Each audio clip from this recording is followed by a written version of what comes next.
Good evening, Professor, TAs. This is Marlos Dixon, and this is my final Fluent assignment video. In the assignment, we were tasked with basically modeling the question 3 and question 4 scenarios from our midterm. So the first part focused on a cylinder in 3 different flow cases, inviscid, viscous laminar, and viscous turbulent.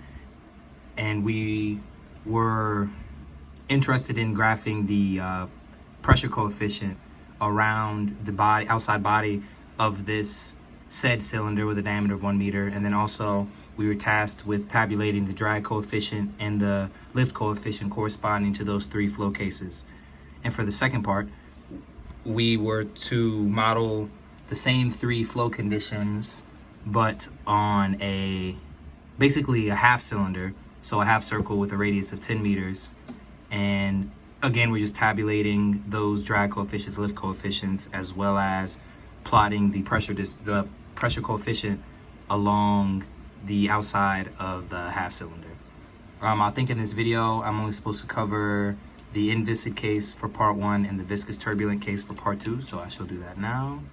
But of course, all the other results will be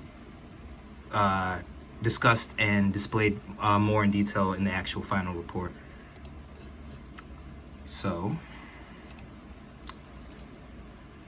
this is our inviscid case for part 1. As expected from the theory, we could expect that the pressure coefficient will be 1 at the far left side of the cylinder. It'll be -3 at the top and bottom, and then back to 1 again on the opposite side. And this can actually be double checked with a static pressure contour display.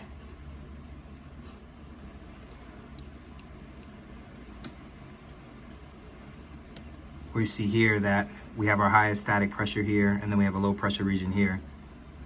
So our velocity would just accelerate going around the cylinder. And for the drag and lift coefficients, as expected from this case as well, they were both 0.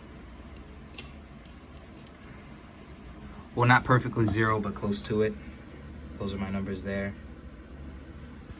So overall, the simulation was run well, and we got results that were expected for part 1.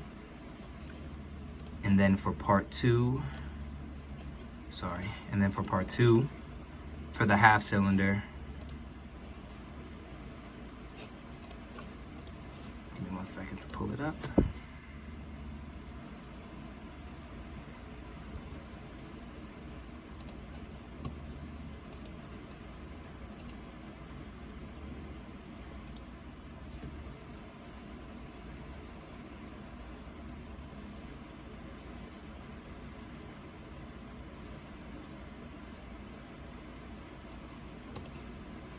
Okay, and for the second part, we're tasked with discussing the viscous turbulent case.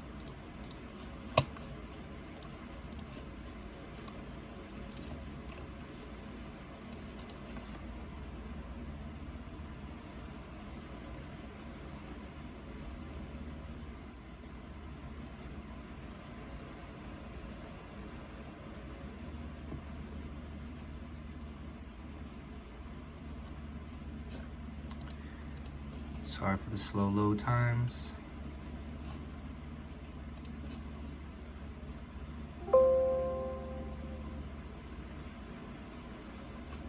Okay, so for our final case,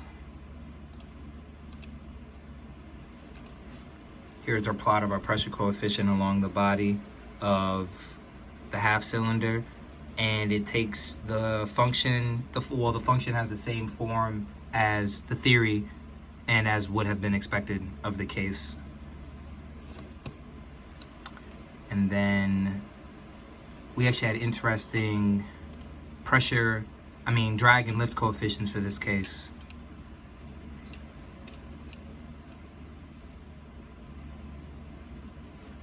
We had a very high lift coefficient of 21 from the simulation, which is interesting, and I actually double checked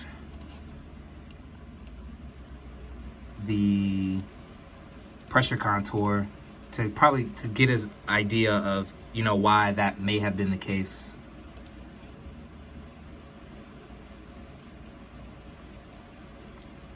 And we have some interesting pressure contours here. So random fluctuations of the pressure is probably what caused that. But overall, the simulations were run accurately and the final results were as expected.